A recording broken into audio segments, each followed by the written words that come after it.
নমস্কাৰ বন্ধু বান্ধৱীসকল, আজি আপোনালোকৰ ওচৰলৈ লৈ আহিছোঁ এটা নতুন ৰেচিপি কচু ফুল। এয়া কচু ফুল নিশ্চয় চিনি পাইছে চাগে। যদি আপোনালোক মোৰ চেনেলটোলৈ প্ৰথম আহিছে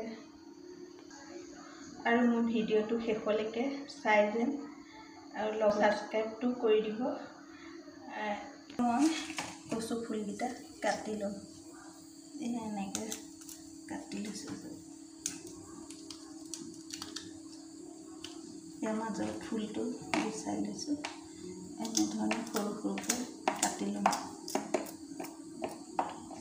কচু ফুল মোৰ বৰ প্ৰিয়। মই কচু ফুল প্ৰায়ে খাওঁৱেই।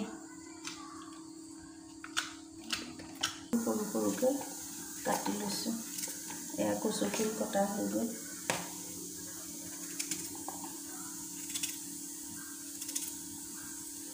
মই আলু অকণ সৰহকৈ দিছোঁ।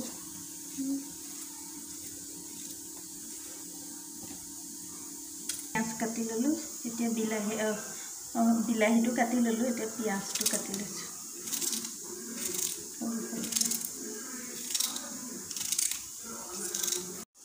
ইয়াত মই টেঙা এটা দিম, এটা নিদিওঁ, এফাল কাটি পেলাই দিম আৰু জলকীয়া দিম। গৰম গৰমত তেল অলপ দি দিছোঁ। তেল অকণমান সৰহকৈ দিছোঁ। ইয়াত পিঁয়াজ, নহৰু, জলকীয়া কেইটামান সৰহকৈ লৈছোঁ। 5 ফুট তেজপাত এটা লৈছোঁ। তেল গৰম হৈছে, পিঁয়াজ দি দিছোঁ। নহৰু দি দিলোঁ। তেজপাত দিছোঁ, 5 ফুট দি দিছোঁ।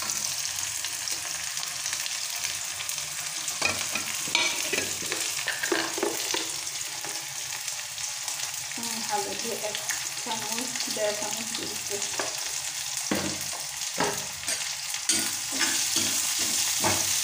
ইয়াত জলকীয়া এটা দিছোঁ আৰু জলকীয়া দুটামান দি দিছোঁ।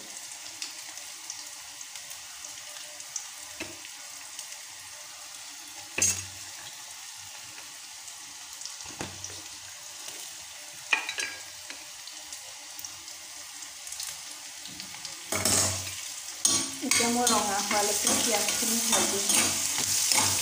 পিঁয়াজখিনি ভজা হৈ গৈছে। এতিয়া মই বিলাহীখন দি দিছোঁ।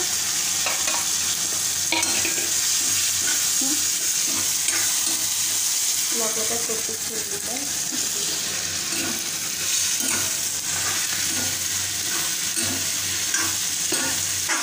আন্দাজ মতে দিব। মই নিমখ দি দিলোঁ। এতিয়া এইখিনি অলপ সিজিছে। মই ইয়াত আলু দি দিম। এয়া আলু দি দিছোঁ।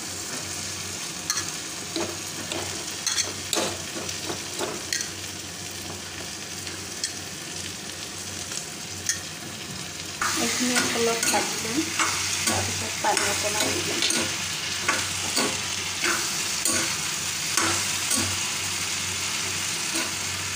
এতিয়া মই অলপ দেৰি সিজিবলৈ ঢাকনা মাৰি দিছোঁ। এতিয়া মই ঢাকনাখন দি পেলাই ভাজিখিনি অলপ সিজিছে।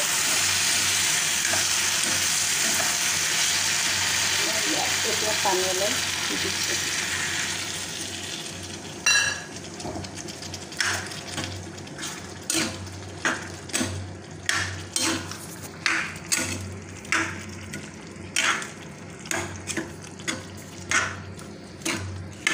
ভাজিখিনি অলপ হৈছে আৰু পানীটো কুলিব লাগিব। মই ইয়াত মাছৰ মাথা এটুকুৰা দি দিছোঁ।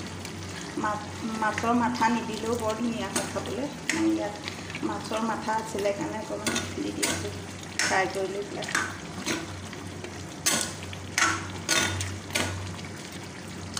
আৰু অলপ দেৰি উতলিবলৈ দিম। ভাজি বনাম যে, সেইটো কাৰণে পানীটো অলপ খুজিবলৈ দিছোঁ।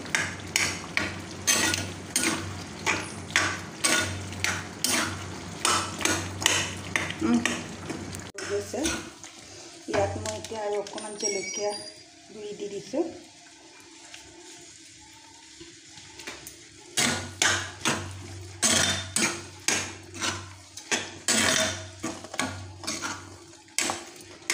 আৰু এয়া টেঙা এক চিট চেপি দিছোঁ। জলকীয়া টেঙা দুইটা সমানে হ'লে খাবলৈ বৰ ধুনীয়া হয়। ফুলৰ ভাজি ৰেডি হৈ গ'ল। আপোনালোকে এনেদৰে কচু ফুল বনাই খাবচোন। ৰুটি লুচি পৰঠাৰ লগত আৰু ভাতৰ লগতো এনেদৰে খাই চাব, ইমান ধুনীয়া হয়।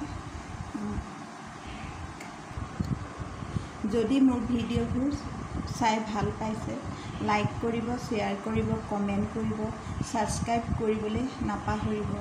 Bye bye. ইমান ধুনীয়া হৈছে, আপোনালোকে এনেদৰে বনাই খাব দেই।